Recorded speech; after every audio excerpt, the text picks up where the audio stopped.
అన్న మీ పేరన్నా? గణేష్ నా పేరు. ఏం చేస్తుంటారన్నా? హాస్టల్ ఉంది, చిన్న హాస్టల్, లేడీస్ హాస్టల్. అన్న విజయవాడ అన్న? విజయవాడ లోకల్. ఎట్లా ఉందన్న కూటమి గవర్నమెంట్ వచ్చేసి 9 నెలలు పూర్తయింది. ఈ 9 నెలల పరిపాలన చూస్తుంటే ఏమనిపిస్తుంది అసలు? పర్వాలేదు, బాగానే ఉంది. ఎవరి పని వాళ్ళు చేస్తున్నారు. గత గవర్నమెంట్ ఏంటంటే వాళ్ళు చేయాల్సిన పనులు మానేసి ఎంతసేపు ఏంటంటే అనవసరమైన మాటలు, ఒకళ్ళనొకళ్ళు బూతులు తిట్టుకోవడం తప్ప వేరే పని అయితే ఏం చేసినట్టు ఏమీ లేదు. పథకాల పేరు చెప్పి డబ్బులు అయితే తినేశారు అనేది ఖచ్చితంగా అది అనుమానం ఉంది. బేనామీ పేర్లు పెట్టి డబ్బులు తినేశారు అనే అనుమానం. ప్రజెంట్ అసెంబ్లీ సమావేశాలు జరుగుతున్నాయి, గతంలో కూడా అసెంబ్లీ సమావేశాలు జరిగినాయి. రెండింటికి ఏంటి తేడా? గతంలో అసెంబ్లీ సమావేశాలు ఎలా జరిగాయి, ప్రస్తుతం ఎలా జరుగుతున్నాయంటే ఏం చెప్తారు? గతంలో అసెంబ్లీ సమావేశాలంటే రౌడీ షీటర్లు ఢిల్లీలో కూర్చొని మాట్లాడుకున్నట్టు ఉండేది. ఇప్పుడు చాలా పద్ధతిగా జరుగుతుంది. అసెంబ్లీ సమావేశం అంటే ప్రజా సమస్యల్ని అక్కడ పరిష్కారం దిశగా మాట్లాడుకోవడం కోసం పెట్టింది ఆ వేదిక. కానీ అది జరిగేది కాదు గతంలో. అసెంబ్లీలో కూడా చండాలమైన బూతులు వాడారు కొన్ని సందర్భాల్లో వాళ్ళు. ఇప్పుడు ఆ బూతు పంచాంగాలు లేకుండా ముందు విరసొంపుగా ఉంటుంది. ముందు వాళ్ళు ఏం మాట్లాడుకుంటున్నారు, ఏ ప్రాజెక్టు గురించి మాట్లాడుతున్నారు, ఏం చేయబోతున్నారు, కార్యాచరణ ఎలా ఉందనేది అయితే క్లియర్ కట్గా అర్థమవుతుంది అసెంబ్లీ సమావేశాలు ఇప్పుడు ఏంటంటే. ప్రజా సమస్యలపైన ఎక్కువ మాట్లాడుకుంటున్నారు. ఖచ్చితంగా గతంలో ఇట్లా ఉండేది కాదు. లేదు, ఖచ్చితంగా లేదు. ఏంటి అసలు వైసీపీ నాయకులకు సంబంధించి 1 by 1 అరెస్టులు అయితే పరంపర కొనసాగుతుంది. అయితే వాళ్ళు అంటున్నారు ఇది అక్రమ అరెస్ట్ అని వాళ్ళు చెప్తున్నారు. వీళ్ళు అంటున్నారు లేదు చట్టపరంగా చర్యలు తీసుకుంటున్నాం, గతంలో వాళ్ళు చేసిన తప్పులన్నిటికీ వాళ్ళు మూల్యం చెల్లించుకుంటున్నారు వీళ్ళు అంటున్నారు. ఒక కామన్ మ్యాన్ గా మీరేమనుకున్నారు ఈ అరెస్టులు చూస్తుంటే? అక్రమ అరెస్టులు అంటే గతంలో తప్పులు చేశారు వాళ్ళు. ఏదో 151 స్థానాలు ఎమ్మెల్యేలు ఉండడం, 20 స్థానాలు ఎంతో ఎంపీలు ఉండడం, పూర్తిగా వాళ్ళ గ్రిప్పులో ఉండడం వల్ల వాళ్ళు చేసి ఏ తప్పు బయటకు రాలేదు.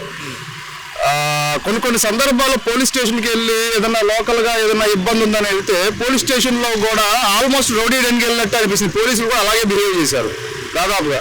ఇప్పుడు ఏంట్రా అంటే వాళ్ళు ఏంటంటే గతంలో వాడిన అన్పార్లమెంటరీ వర్డ్స్ అవి చెప్పలేము, వినలేము. ఆ వర్డ్స్ వింటుంటే ఆటోమేటిక్గా మన ఇళ్లలో పిల్లలు చనిపోతారు అనమాట. ఇలాంటి వర్డ్స్ వాడారు. ఒక వ్యక్తి గతంలో, నేను అది వీడియో మీరు చూసే ఉంటారు, ఒక వ్యక్తి తన ఏరియాలో రోడ్డు వేయమని మాట్లాడితే అక్కడ లోకల్ ఎమ్మెల్యే చాలా చండాలంగా తిట్టాడు అతన్ని పబ్లిక్లోనే. రోడ్డు వేయమని అడిగితే వేస్తానో వేయలేదు, వేయడానికి వీరు మాట్లాడతామనో ఏదో నార్మల్గా సమాధానం చెప్పొచ్చు, కానీ అతను బూతులు తిట్టాడు అతను. అలాంటి నాయకత్వం అంత గతంలోది. ఇప్పుడు మనం ఏంటంటే ఏదైనా సమస్య ఉందా అని వీళ్ళే అడుగుతున్నారు. ఇన్ఫాక్ట్ నన్ను కూడా కొంతమంది ఏంటంటే ఇక్కడ లోకల్గా ఉండేవాళ్ళు అడుగుతున్నారు, మేము మీ ఏరియాలో మీ వీధిలో ఏమైనా సమస్య ఉంటే చేపించేద్దాం. ఇది ఇక్కడ ఇప్పుడు జరుగుతుంది. గతంలో వెళ్తే రెస్పాన్స్ లేదు. మా వీధిలో ఒక డ్రైనేజీ పాడైపోయి బిల్ల పగిలిపోయి లెగిసిపోయి ఉండేది. 3 నెలలు అది అలాగే ఉంది. బైకర్స్ వేగంగా వచ్చి ఆ బిల్లకు తగిలితే పుచ్చ పగిలిపోద్ది, చచ్చిపోతారు. 3 నెలలు పట్టించుకోవాలా. గవర్నమెంట్ మారిన తర్వాత అలా చెప్పగానే వెంటనే ఆ బ్లాక్ తీసి కొత్తది వేయించారు. 2 daysలో జరిగింది ఇది. గత ప్రభుత్వానికి ఇప్పటికీ ఇది డిఫరెన్స్ కనబడుతుంది. లీడర్స్ యాక్సెస్ అంటే ముఖ్యమంత్రి కావచ్చు, మంత్రులు కావచ్చు, ప్రజెంట్ ఇప్పుడున్న గవర్నమెంట్లో యాక్సెస్ అంటే మనకి ఏమైనా దొరుకుతుందో మన సమస్యలు చెప్పుకోవడానికి? ప్రజా దర్బార్ లోకేష్ అయితే ప్రజా దర్బార్ పెడుతున్నారు, అలానే సెంట్రల్ ఆఫీస్లో కూడా పెడుతున్నాము, అక్కడ జనసేన ఆఫీస్లో కూడా జనవాణి పెడుతున్నారని చెప్తున్నాను. నిజమేనా అది? పెడుతున్నారు. అదైతే కనుక ఇప్పుడు గవర్నమెంట్ ఆఫీస్కి వచ్చి చెప్పుకోలేని కొన్ని విషయాలు ఉంటాయి ఎవరికైనా కానీ. జనరల్గా గవర్నమెంట్ కార్యాలయాలకి ఒక్కోసారి అపాయింట్మెంట్లు కూడా దొరకవు. కాబట్టి వీళ్ళు పార్టీ ఆఫీస్కి తీసుకెళ్ళి అక్కడ జనసేన కావచ్చు, లేకపోతే టీడీపీ కావచ్చు, వాళ్ళు స్వయంగా అక్కడ ఒక కౌంటర్ పెట్టారు. అది నేను స్వయంగా చూశాను. అక్కడ ఒక బస్సు స్టాప్ కూడా పెట్టారు. అంటే ఎదురు దిగి మళ్ళీ నడవలేని పరిస్థితుల్లో వృద్ధులు, వికలాంగుల కోసం బస్ స్టాప్ కూడా పెట్టారు. అక్కడ దిగి వాళ్ళ ప్రాబ్లమ్స్ అనేవి చెప్పుకుంటున్నారు. గవర్నమెంట్లో ప్రస్తుతానికి ఏదో ప్రజలంతా హ్యాపీగానే ఉన్నారంటారు. సరే అవుతాయని అనుకుంటున్నారు. అంటే మ్యాక్సిమం హ్యాపీగా ఉన్నారంటారు. హ్యాపీగానే ఉన్నారు. ఇక్కడ ఏంటంటే మిగతా ప్రాబ్లమ్స్ కూడా అన్నీ కంప్లీట్ అవుతాయి. ఇంకా 1 year కూడా అవ్వలేదు. ఇంకా ఉంది కదా గవర్నమెంట్. కొంతవరకు అయితే జరిగినాయి. ఇప్పుడు వాళ్ళు ఇచ్చిన హామీలు సూపర్ 6లో కూడా మూడు హామీలు నెరవేర్చారు. ఇంకో 3 నెరవేర్చాల్సినవి ఉన్నాయి. అంటే పోసాని కృష్ణమూర్తికి సంబంధించి ప్రెసిడెంట్ అరెస్ట్ అయ్యారు కదా, ఆయన రిమాండ్లో ఉన్నారు. సో ఆయన పైన జనసేనకు సంబంధించిన వాళ్ళ కార్యకర్తలు కేసు పెట్టడం జరిగింది. అంటే మనోభావాలు, పవన్ కళ్యాణ్ విమర్శించడం పైన మనోభావాలు ఎలా చూస్తారు ఈ అంశాన్ని? మంచి అంశమే, అది మంచిది.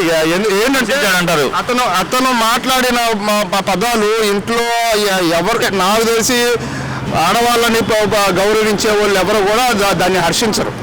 అది అసలు పద్ధతైన మాటలు మాట్లాడలేదు అతను. ఈ ఆడపిల్లల్ని ఇలా చేస్తాను అలా చేస్తాను, గతంలో ఈ బోరుగడ్డ కూడా చాలా నీచమైన పదాలు వాడాడు. అది ఆడవాళ్ళని గౌరవించే సాంప్రదాయం మన దేశానికి. మనకి ముందు లేడీస్కి ఫస్ట్ ప్రిఫరెన్స్ ఇస్తాం. అలాంటి సమాజంలో మనం ఉంటా ఇలాగ పబ్లిక్గానే ఇలా బిహేవ్ చేయడం, అతని పర్సనల్ ఒపీనియన్ ఉంటే తన ఇంట్లో వాళ్ళ దగ్గర డిస్కస్ చేసుకోవచ్చు. ఈ లేడీస్ గురించి ఇంత నీచంగా మాట్లాడడం, అలాంటి వాడికి శిక్ష పడాల్సిందే. ఇంకెంతమంది ఉన్నారు వైసీపీలో ఎట్లాంటి వాళ్ళు, గతంలో మహిళలను దూషించిన వాళ్ళు ఎవరైనా నెక్స్ట్ ఎవరంటే ఏం చెప్తారు? ఇంకా ఉన్నారు. ఒక ఆడ వ్యక్తి కూడా ఉన్నారు. ఎవరు ఆడ వ్యక్తి అంటే? రోజా. ఆమె ఆడదే మంత్రిగా, ఆమె ఆడదే ఉండి కూడా ఆడవాళ్ళకి ఏనాడు ప్రవర్తించలేదు. గతంలో వైజాగ్లో ఈ జనసేన వాళ్ళు ప్రోగ్రాం జరుగుతుంది.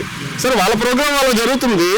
ఈమె అదే రోజు అక్కడికి వెళ్ళాల్సిన అవసరం ఏంటో తెలియదు, అక్కడికి వెళ్ళి వాళ్ళకి మిడిల్ ఫింగర్ చూపించింది. అదేంటంటే గోరు చుట్టూ అంటారు. వాళ్ళు రెచ్చగొట్టే చర్యలు చేసి దాన్ని చండాలమైన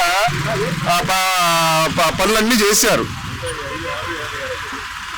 ఇప్పుడు ఏదో కక్షపూరితంగానో వీళ్ళు ఏదో కేసులు పెడుతున్నారని అనుకోవడం, ఇదంటే వాళ్ళని అభిమానించే వాళ్ళకి వాళ్ళ మాటలు రైట్ అనిపిస్తాయి.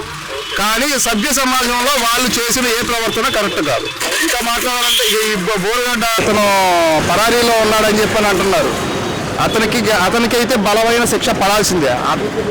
వీళ్ళందరిలో వల్ల చాలా ఓవర్గా రియాక్ట్ అయ్యారు. అతను పార్టీ వ్యక్తి కాదని వాళ్ళు అంటున్నారు, కానీ పార్టీ అండగా ఉండి అతను మేపింది. ఆ వైసీపీ పార్టీ అతను అండగా ఉండి మేపింది. పోతే ఇంకా ఉన్నారు, బెట్టింగ్ రాజు ఒకడున్నాడు.